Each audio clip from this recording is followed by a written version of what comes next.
I think we can start somewhere. Not fully ready. Okay, so you couldn't say an immediate yes. I wouldn't say immediate yes to run fully. I wouldn't say that. Because I'm also looking at the notion from another perspective. Yes, the National Academy of Sports, National versus National Sports College, that was the former. But if we can conceptualize, and we are not limited to the National Sports Academy, so if we can conceptualize something of a variation, a National Academy of Sports, that would focus on delineating the aspects of sports enhancement that we need, that would be a good way to start. We cannot start in full. We can use the existing universities that provide services in some of those areas. But what is this National Academy of Sports conceptualization going to entail? If we look into what we have at the moment, we have fitness trainers, gymnasium instructors, we have people who supervise those who create academies and run academies. And for me personally, I consider those academies as slave camps, because you have people coming in and they set up these camps to train people and sell them. Period. Is there revenue the government accrues from that? Zero. When they sell the players, they keep the money. Who is in control of national academies that run football in particular? Who is in charge? GES is not in charge. Even though they are institutions, GES is not in charge. Even though they are playing sports, the National Sports Authority is not in charge, neither is the Ministry of Youth and Sports in charge. They will give players to the national teams in their own will and discretion. Prof, not to cut you, but what about the argument as well that these are individuals who go in there with their own resources, their own private resources, start everything from scratch, go through all of the tough periods of trying to bring these athletes up, and these athletes become world-class to the extent that they are attractive to the outside world and the big platforms for international competition, therefore they must make those moves. Yes, certainly. How do we marry the two? I mean, yeah, I agree with you, Nathaniel, but the fact of the matter is there is no control.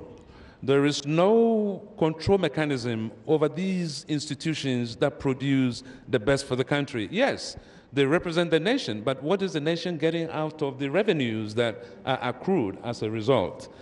And for me, I think it's important that we have that regulatory body. And so a concept of a National Academy of Sports can be created in such ways as to be the regulator of all these other facets of attempts to Prof, increase I'll have to come in there again. What happens then to the National Sports Authority? Because by the definitions we have in the Constitution of Ghana, it is the main government agency tasked with the responsibility of the promotion and development of sport. Yeah. What then happens to it? Wouldn't it be easier and simpler to just add to their responsibility when it comes to regulation, rather than go and set up another institution that will sort of duplicate their efforts or their role? I tell you, Nathaniel, you're opening another can of worms. And if you want my candid opinion, the National Sports Authority has outlived its usefulness. It shouldn't be there. I'm sorry to say that, but the reason is this. Sports run internationally by federations. So if the federations are there, Ghana, we have federations, boxing, weightlifting, what have you.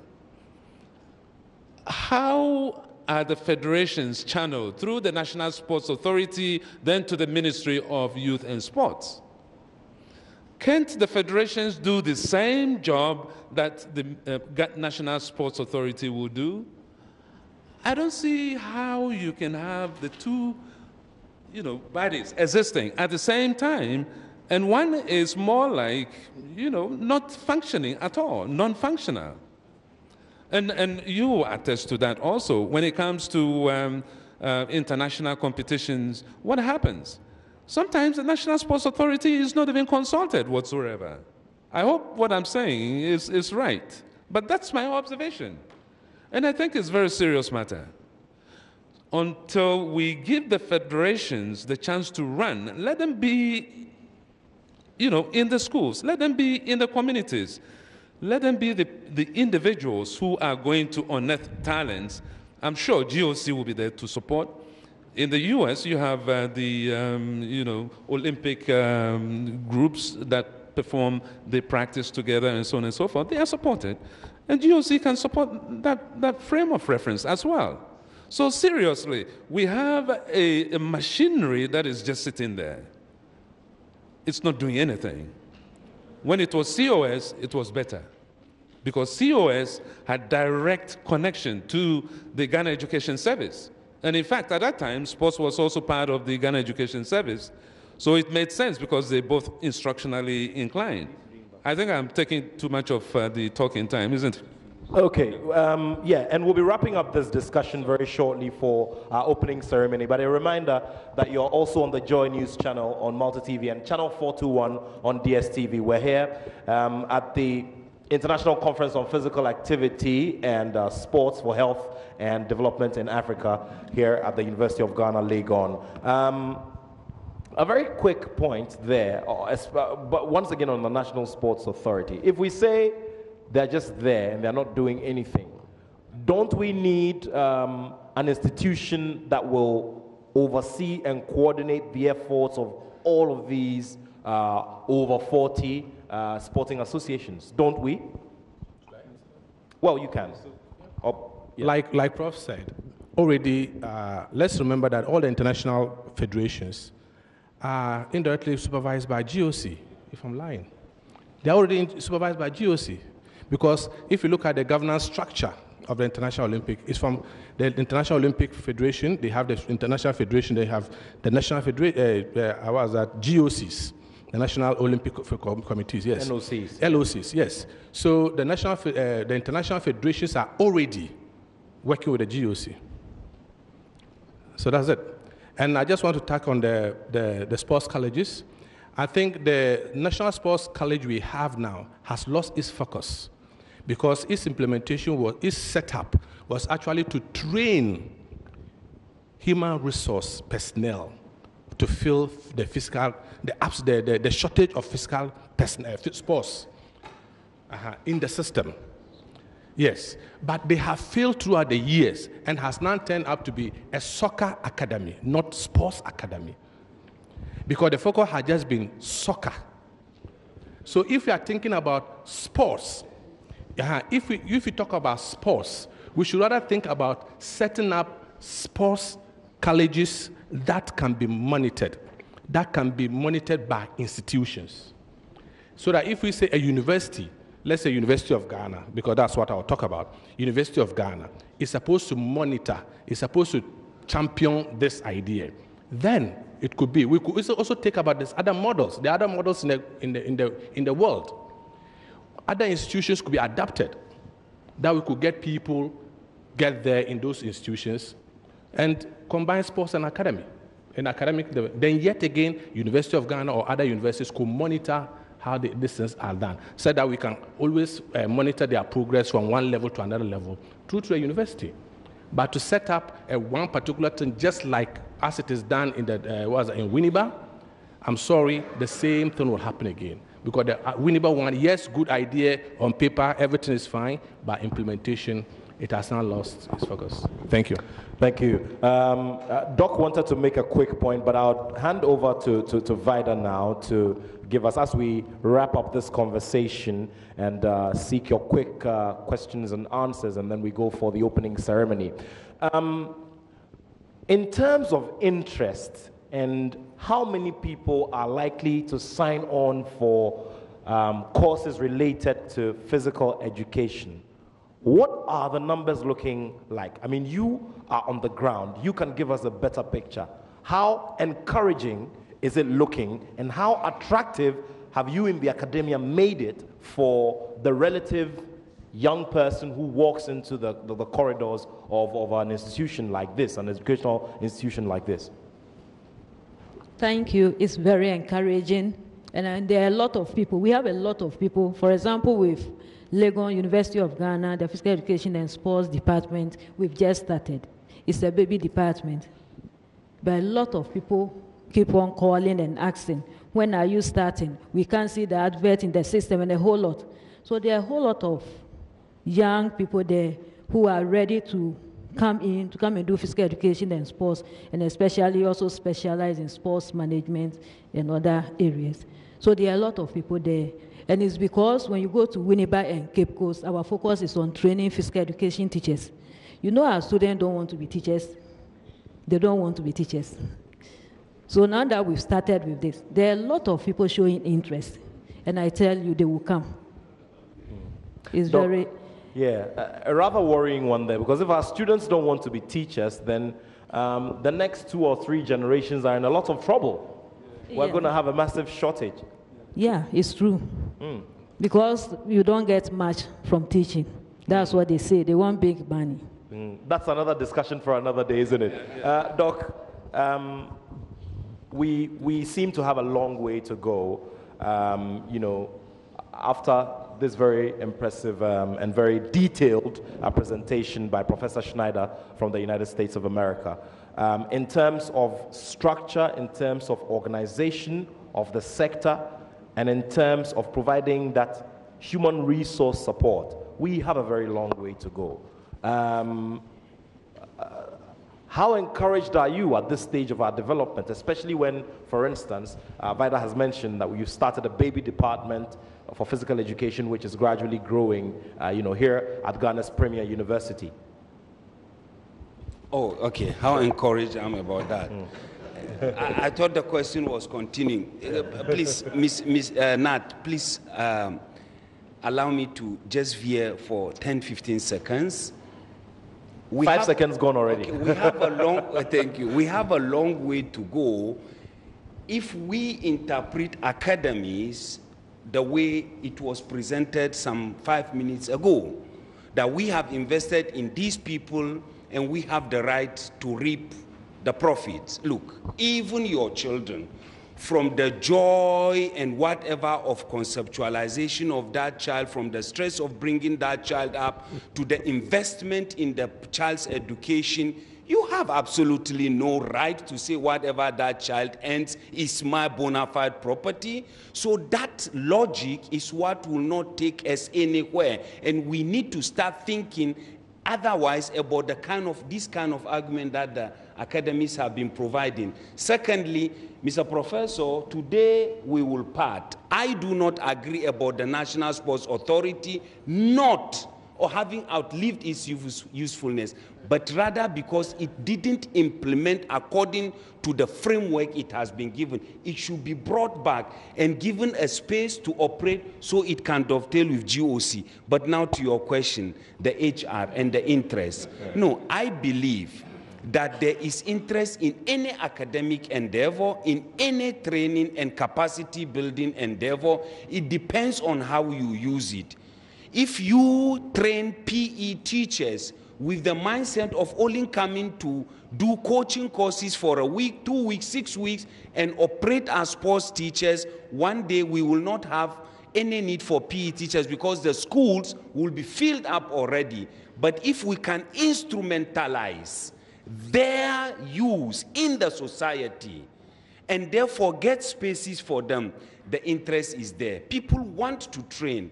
People want to excel. People want a future, a career, a profession. It depends on how you make out of something out of it. Finland, if you are not the most brilliant person, you won't be a teacher.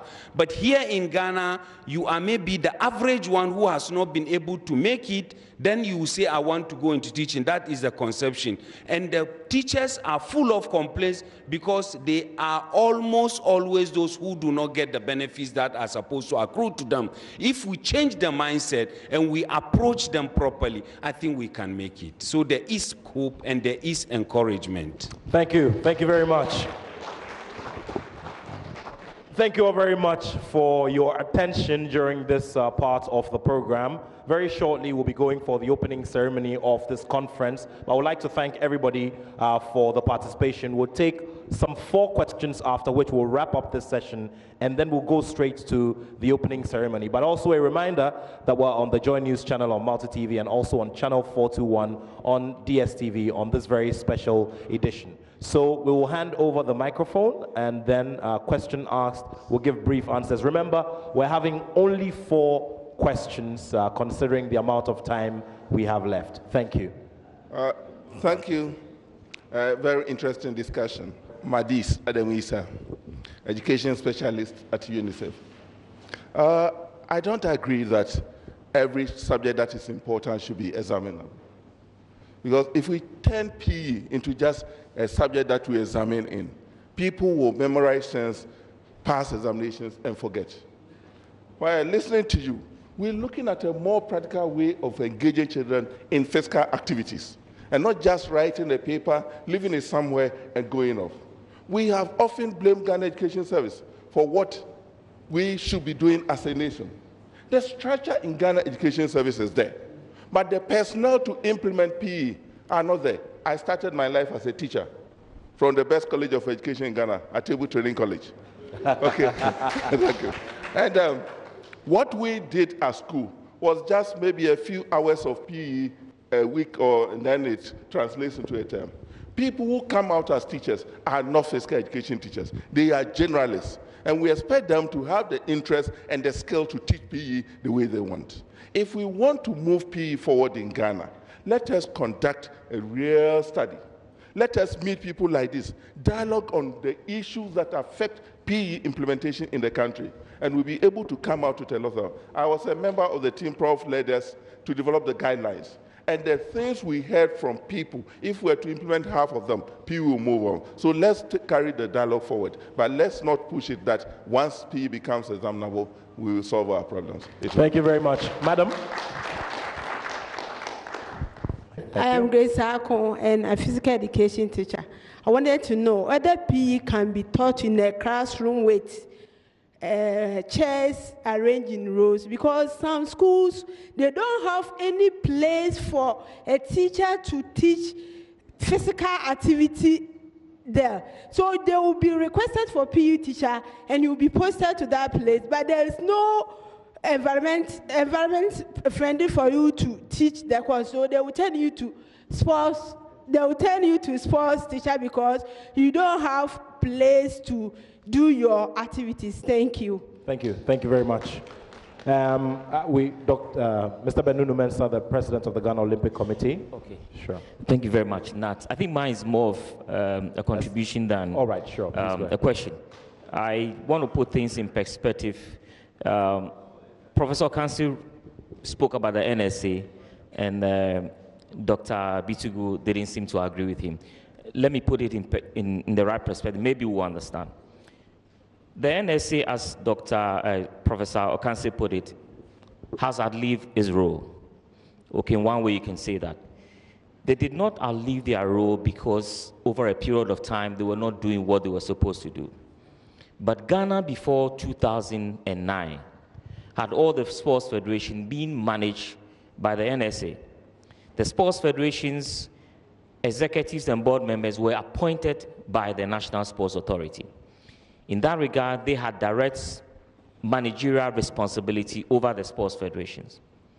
When the International Sporting Federation, IOC, got to know about this, Ghana was banned. And what they said that we need to change the way our sports federations are structured. We should not have government appointing people onto our sports federations. Our sports federations should be independent. They should meet and elect their own people and draw up their own constitution. So from that moment, the National Sports Authority did not have control over the sports federations. What the National Sports Federation, the NSA, had failed to do was that they didn't redefine what they needed to do as regards to the new directives that has come from the International Federation. The National Sports Authority's core mandate is to develop sports.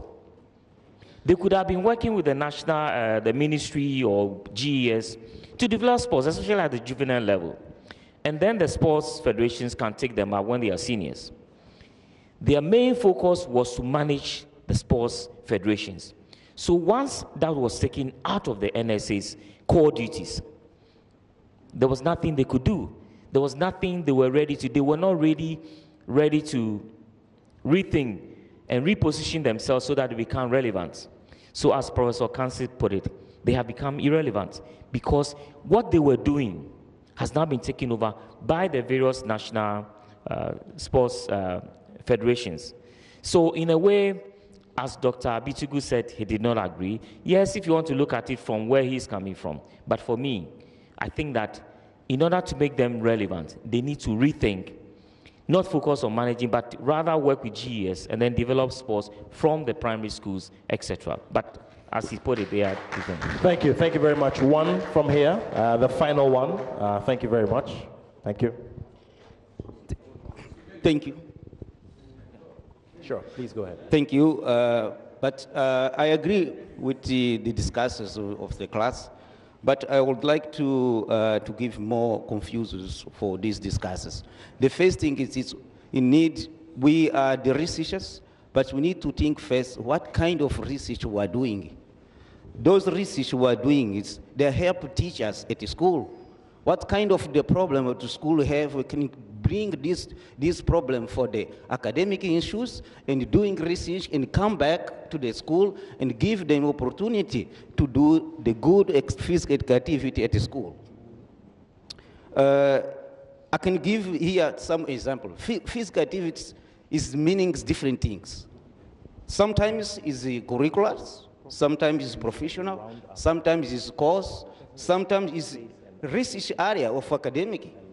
And what's the papers of the university academic research going to do? Like the professors in school from mathematics teach mathematics. Professor for biology teach biology. And professor for physical activity teach movement, sports. Sport for what? Movement for what? Who teach running? Who teach walk? And that is the questions we need to answer first before to go to the fields. Thank you. Thank you very much. So we've had more in terms of contributions than questions, and that's all good because it helps, the discourse and the discussion. Let me also acknowledge the presence of Professor Audrey Gajekpo, our very own, the Dean of the School of Communication Studies. Thank you very much for your time. We do appreciate your time here. So, ladies and gentlemen, once again, we'd like to say a very big thank you to all of you.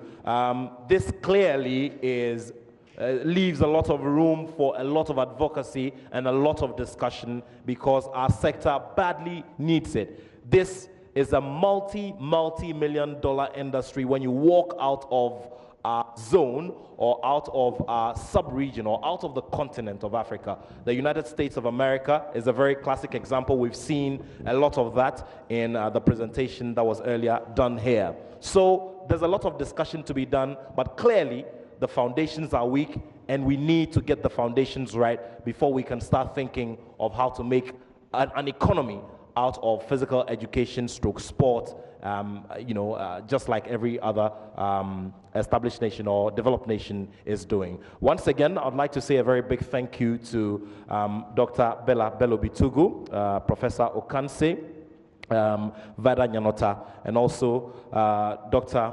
Lagutera. Thank you very much, Dr. Lagutera, for your time. Please put your hands together as we appreciate them. So once again, I say thank you to all of you. My name is Nathaniel Atto, and of course, I'd like to say thank you to all of our viewers at home as well, watching on the JoyNews and DSTV channel 421 channels. Thank you very much for watching. There's still more to do. I would wrap up and get ourselves ready for the opening ceremony. Thank you all very much.